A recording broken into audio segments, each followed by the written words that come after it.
All right, once again, I am here to change your life and make it easier. I've spent a lot of time in DaVinci Resolve over the course of my career, especially in the past year, prepping for July 1, which is coming up. F1, July 1. Hope you're ready for it.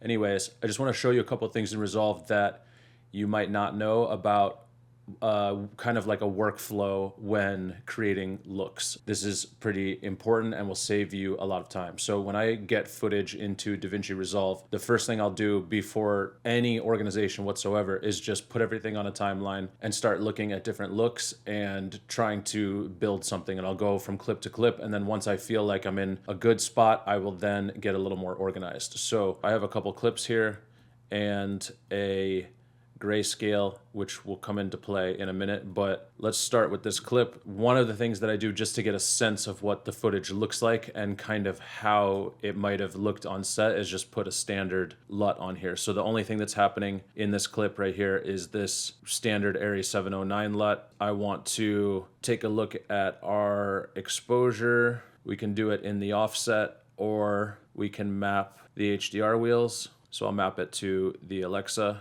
I will tell you why that's important in a minute. And move our exposure around here. And maybe something there looks good. And then I'm going to balance out the image. So I'm going to first go to the vector scope and first just kind of center this up in the offset. And then once this is centered down here, I'm going to just move it around by eye. I don't mind if it's like a little green. Maybe something there is good. And I'm just going to leave our saturation. Okay, so now we have a starting point. Now I'm going to put a look on here. So I'm going to replace the standard ARRI 709 with a yet to be released version of F1. And we can see what happens there. And I'm going to take a look at our balance again. I'm going to just keep this and make a new one and see how this looks going again with the look on top. That actually looks pretty good right there. So maybe we'll keep that. And then our exposure, I'll reset our exposure and just bring that to a point that I want it. I shot this, so I like to shoot pretty bright. So it's typical that in my own footage, I will bring it down. So maybe somewhere here is good.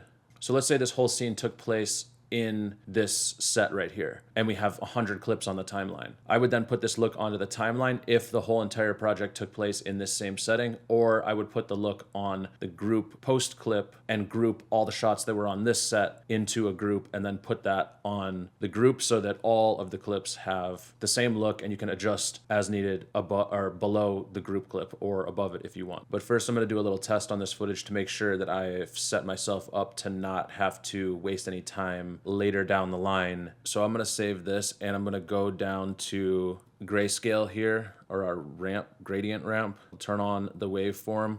I'm just going to apply that look we made. So this is important. It's important if you want your looks to be versatile and allow you to work below and above them as needed, where you're not putting something in there that is going to mess you up. One way to kind of test this is to look at middle gray. Every camera has a different middle gray point. The information is out there online where your camera's middle gray is. We'll look at the Alexa for now. I have put a reference level here where the Alexa's middle gray is. One way that you can just test where your middle gray is of your camera without knowing where it is, because sometimes it's kind of hard to search for that information. You can put your camera's manufacturer 709 LUT or a color space transform from your camera's color space and gamma into Rec 709 and have that be the only thing on there, and you will be able to see where your camera's middle gray is. So I have already have the reference level here, but I'm just going to zoom in.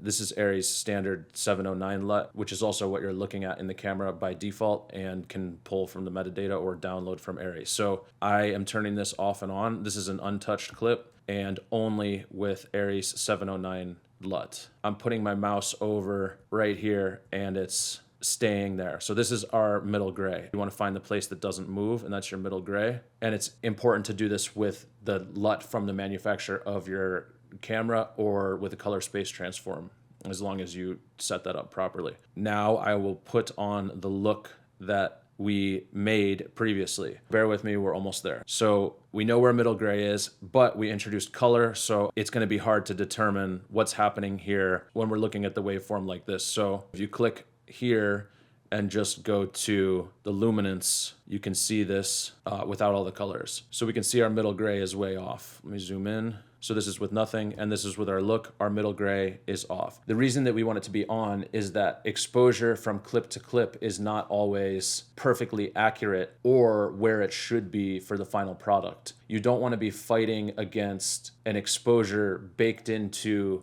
the final look and then have to have your footage be responding improperly when you're adjusting exposure from clip to clip or from scene to scene. So I have an exposure adjustment here because that's what looked good on this clip. This is too bright.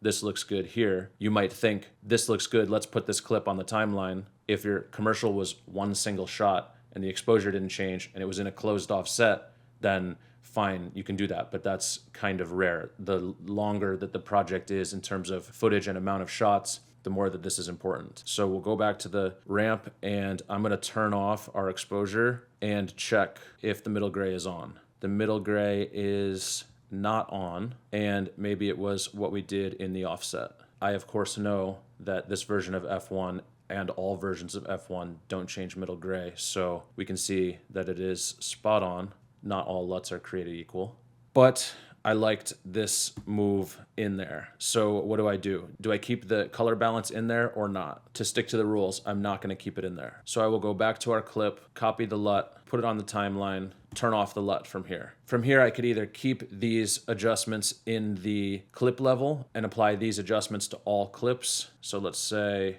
I'll apply it to all of these. And these are looking fairly consistent, but maybe she's a little dark here, so I could just bring up the exposure here.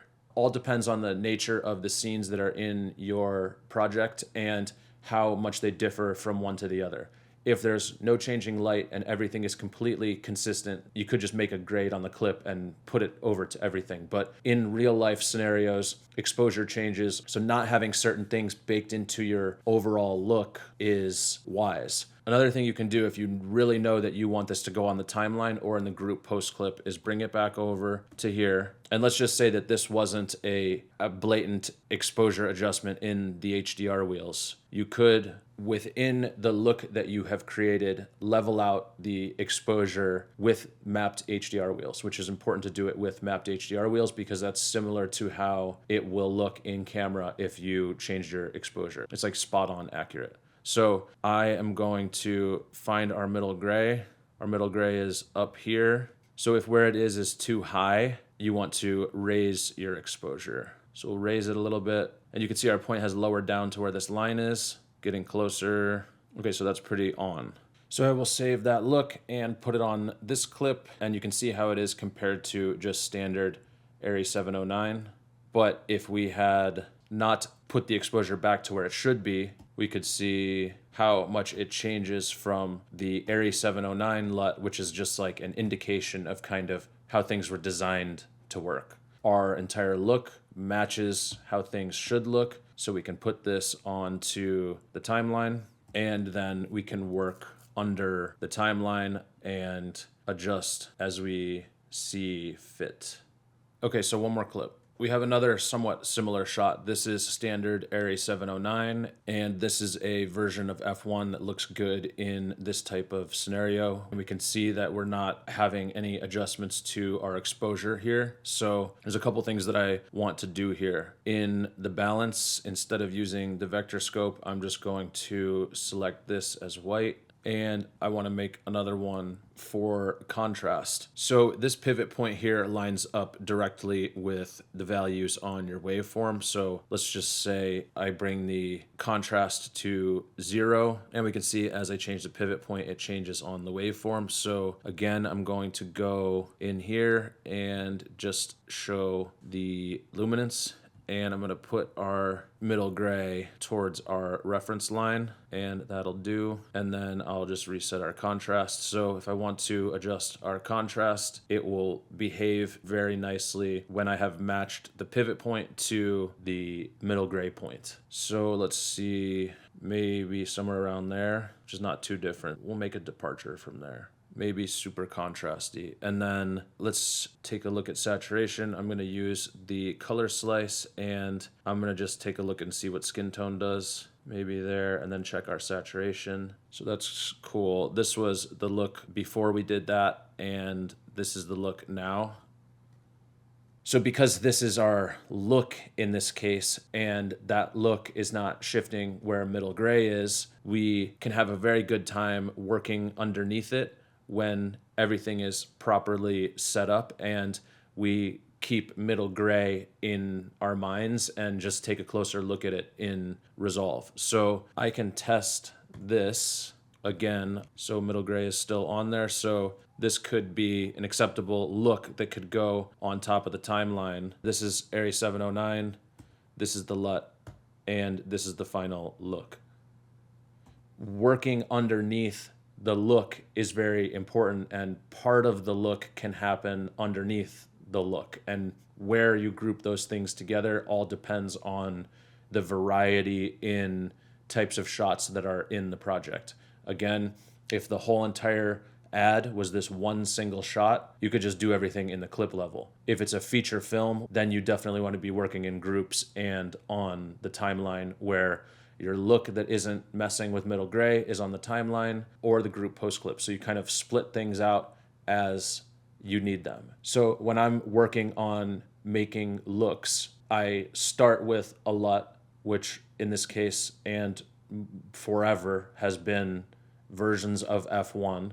I start with a look that allows me to build underneath it. I would never make this as a final look that I would then apply to other footage because there were too specific of moves made for this specific shot. So make sure that your look is not specifically made for something else and that it's more of a global operation that allows you to make moves within it so that you can dial things in. This is the starting point. I see Area 709. No, I'm not gonna stay with that. I see this other look that's more saturated. No, I'm not gonna stay with that. And I see this and I say, yes, this is a good starting point, and I can make moves from there and then land on something like this. Having the look allow me to adjust contrast properly and change exposure properly underneath it helps out a ton. And when you have hundreds or thousands of clips in the timeline, it's a good way to move around. Also, just working in groups and on the timeline helps a lot. If you have like a scene like this,